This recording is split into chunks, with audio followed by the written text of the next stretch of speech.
ఓం శ్రీ గణేశాయ నమః. శ్రీమాత్రే నమః. శివాయ గురవే నమః. శ్రీకృష్ణ పరబ్రహ్మణే నమః. శ్రీరామాయ నమః. శ్రీ గురుభ్యో నమః.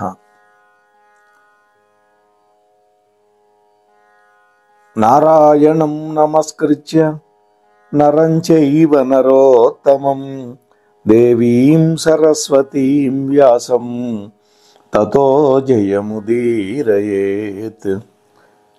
నమః శివాభ్యాం నవయౌవనాభ్యాం పరస్పరాశ్లిష్టవపుర్ధరాభ్యాం నగేంద్రకన్యా వృషకేతనాభ్యాం నమో నమః శంకర పార్వతీభ్యాం.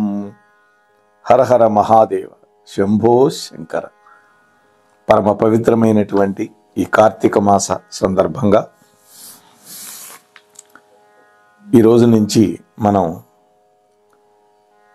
పార్వతీ పరమేశ్వరుల యొక్క కళ్యాణ గాథని చెప్పుకుందాం. కమనీయమైనటువంటిది, రమణీయమైనటువంటిది, అత్యంత పుణ్యప్రదమైనది ఆది దంపతులైనటువంటి పార్వతీ పరమేశ్వరుల యొక్క కళ్యాణ గాథ. అది మనం శివపురాణ ఆధారంగా చెప్పుకునే ప్రయత్నం చేద్దాం. మోహనవాణి ఛానల్ ద్వారా ఈ ఘట్టాన్ని వింటూ ఉన్నటువంటి భక్తామ తల్లులకు తండ్రులకు ముందుగా నేను నా సాదర నమస్కారాలు అందజేస్తూ ఉన్నాను. పరమేశ్వరుడి యొక్క, పార్వతీదేవి యొక్క సంపూర్ణ కృపా కటాక్షాలు మనందరి మీద ఉండాలి అని కూడా నేను ప్రార్థన చేస్తూ ఈ ఘట్టాన్ని ప్రారంభం చేస్తున్నాను. ఈరోజు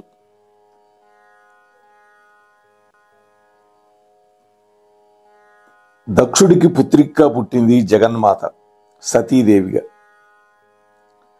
దక్షుడు శివుణ్ణి అవమానించాలని నిరీశ్వర యాగం చేసి శివుణ్ణి పిలవల. కానీ పుట్టింటి మీద ఉండే మమకారంతో సతీదేవి వెళ్ళింది యాగానికి. అవమానానికి గురైంది. దక్షుడి వల్ల తనకు వచ్చినటువంటి శరీరం ఇక ఏమాత్రం ఉండకూడదు అనుకుంది. దాక్షాయణి అని పిలిపించుకోవాలని అమ్మ అనుకోలేదు. యోగాగ్నిలో అమ్మవారు భస్మం అయిపోయింది.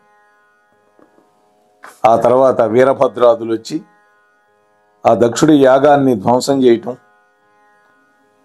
ఆ తర్వాత దేవతలంతా కలిసి శివుణ్ణి ప్రార్థిస్తే శివుడు వచ్చి దక్షుణ్ణి మళ్ళీ మేకతలగా పెట్టి బతికించి ఆ యజ్ఞాన్ని పూర్తి చేసి ఇంకా సతీ వియోగాన్ని తట్టుకోలేక తపస్సు చేసుకోవడానికి వెళ్ళిపోయాడు. ఆ తరువాత తారకుడు అనేటువంటి ఒక రాక్షసుడు పుట్టుకొచ్చాడు. వాడు బ్రహ్మదేవుని గురించి తపస్సు చేసి శివవీర్య సంభవుడైనటువంటి వాడి చేతిలోనే నాకు చావు ఉండాలని కోరుకున్నాడు. ఎందుకని? శివుడికెటు భార్య లేదు, మరి భార్య లేని వాడికి పుత్రులు పుట్టరు కదా, ఇక నాకు చావు లేదు కదా అనుకున్నాడు. వాడు విర్రవీగాడు వరగర్వంతో. ఇంద్రాది దేవతలని, మునులని, మానవులని అందరినీ క్షోభ పెట్టాడు. వాడి బాధ తట్టుకోలేకపోయారు దేవతలంతా. అప్పుడు వాళ్ళంతా జగన్మాతని ప్రార్థిస్తే జగన్మాత వాళ్ళకి అభయం ఇచ్చింది. హిమవంతుడికి, మేనాదేవికి నేను కుమార్తెగా పుట్టాలనుకుంటున్నాను, మీరు వెళ్ళి వాళ్ళని తపస్సు చేయమని ప్రేరేపించండి అని జగన్మాత ఆదేశించింది. ఈ కథంతా సూత మహర్షి శౌనకాది మహర్షులకి నైమిషారణ్యంలో చెబుతూ ఉన్నాడు దీర్ఘ సత్రయాగ సమయంలో.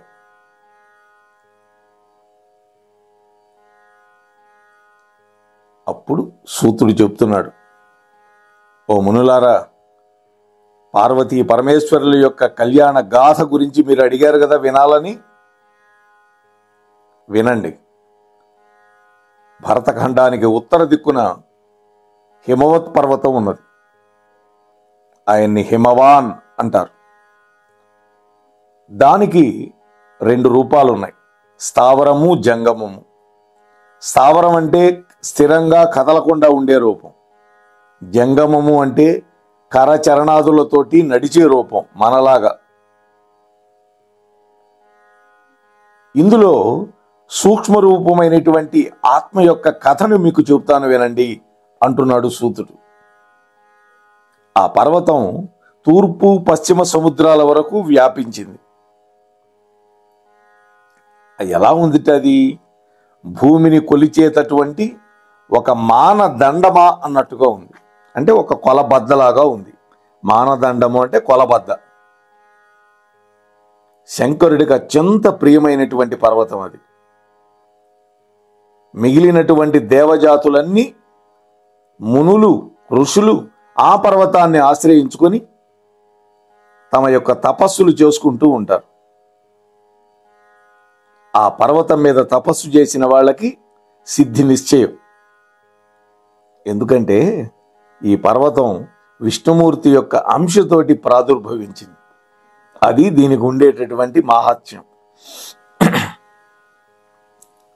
ఆ పర్వతుడు తన యొక్క కులాన్ని ఉద్ధరించి తన యొక్క పితృదేవతల యొక్క రుణాన్ని తీర్చుకోవాలి అని వివాహం చేసుకోవాలని సంకల్పించాడు. చూడండి, మరి ముందు వాళ్ళు జంట అయితే కదా అమ్మవారు పుట్టేది. అరయన్ను వంశము నిల్పనే కదా వివాహంబు అంటాడు కదా బలిజపల్లి వారు హరిశ్చంద్రియంలో.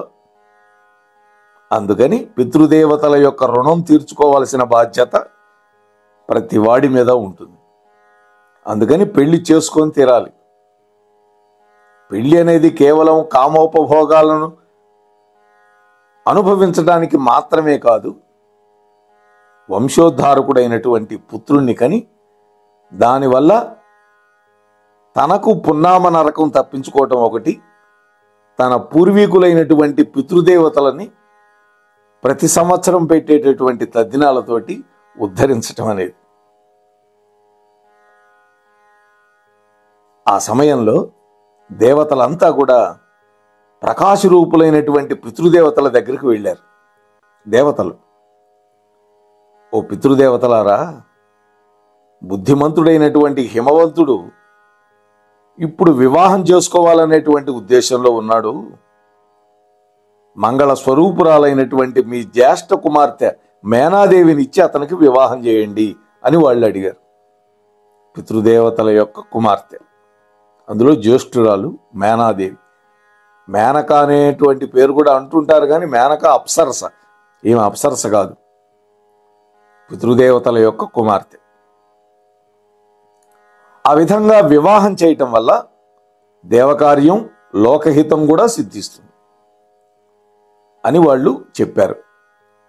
దేవతల యొక్క హితోపదేశాన్ని సావధానంగా విని ఆ పితృదేవతలు తమ యొక్క కుమార్తెల శాపాన్ని స్మరించుకున్నారు. ఒక్కసారి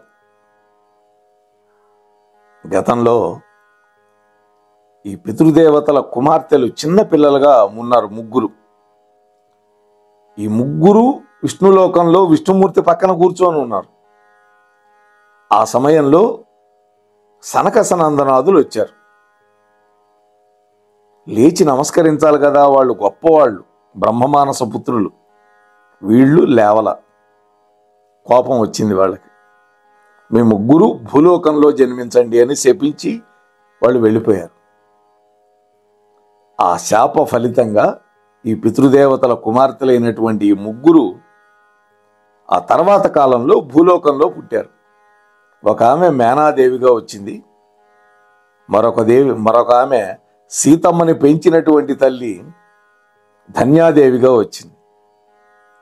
మరొక ఆమె రాధాదేవిని కన్న తల్లి రూపంలో వచ్చింది. అదనమాట. సరే, అందుకని తమ కుమార్తెలకి ఉన్న శాపాన్ని ఒక్కసారి గుర్తు చేసుకొని భూలోకంలో పుట్టినటువంటి మేనాదేవిని హిమవంతుడికిచ్చి విధి విధానంగా వివాహం జరిపించారు పితృదేవతలు. మోహనవాణి తెలుగు పోడ్కాస్ట్ వింటున్న శ్రోతలందరికీ హృదయపూర్వక ధన్యవాదాలు. వినండి, వినిపించండి, వింటూనే ఉండండి. మోహనవాణి తెలుగు పోడ్కాస్ట్ మీరు వింటున్నారు. మోహనవాణి. మన మోహనవాణి కార్యక్రమాలు మీకు నచ్చినట్లయితే వెంటనే ఒక లైక్ చేయండి, అలాగే కామెంట్ చేయండి, ఎక్కువ మందికి షేర్ చేయండి. సబ్స్క్రైబ్ చేసుకోకపోతే వెంటనే మన ఛానల్కి ఇప్పుడే సబ్స్క్రైబ్ చేసుకోండి. ధన్యవాదాలు.